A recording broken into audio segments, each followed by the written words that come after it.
Damai sukacita yang tak ternilai. Renungan diinspirasi dari Injil Lukas bab 9 ayat 28b sampai 36. Kira-kira 8 hari sesudah menyampaikan perkataan itu, Yesus membawa Petrus, Yohanes, dan Yakobus lalu naik ke atas gunung untuk berdoa.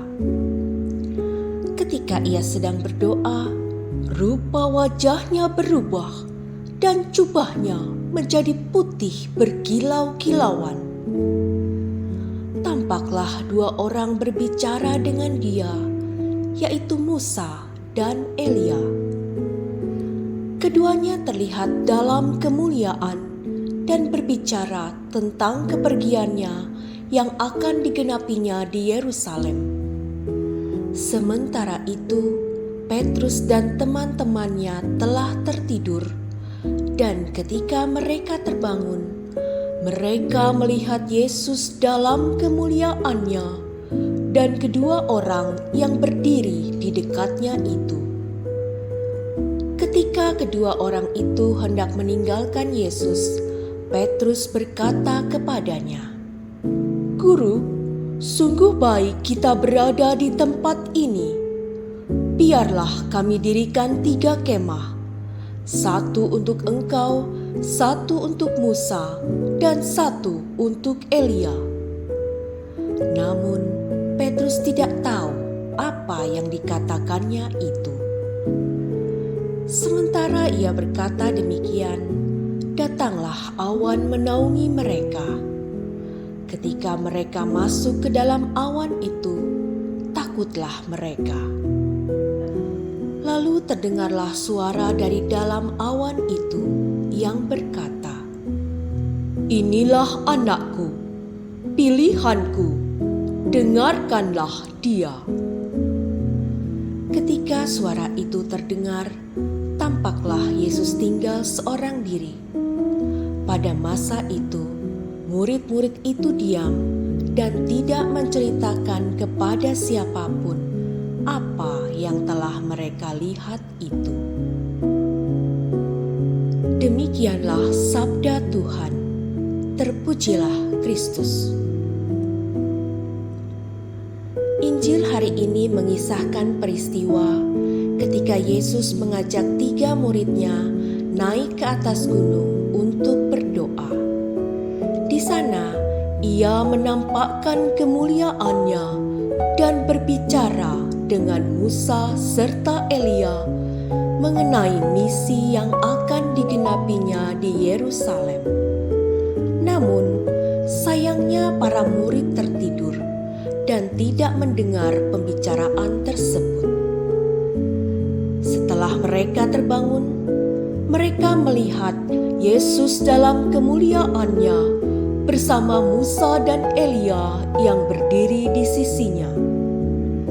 Kehadiran Musa dan Elia menegaskan bahwa Yesus adalah Mesias yang telah dinubuatkan dalam kitab para nabi. Peristiwa ini menimbulkan sukacita yang sangat mendalam bagi para murid. Mereka ingin tetap tinggal dalam suasana yang begitu penuh kemuliaan dan kebahagiaan. Sukacita tersebut lahir dari relasi yang dekat dengan Yesus, Anak yang dikasihi Bapa.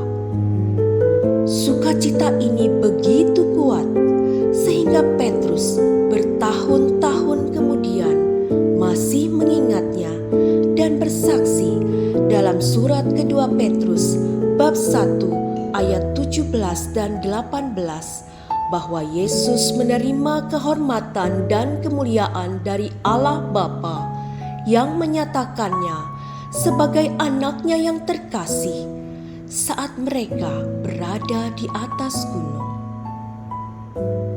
Saya pribadi pernah mengalami suatu masa yang sangat sulit dalam hidup.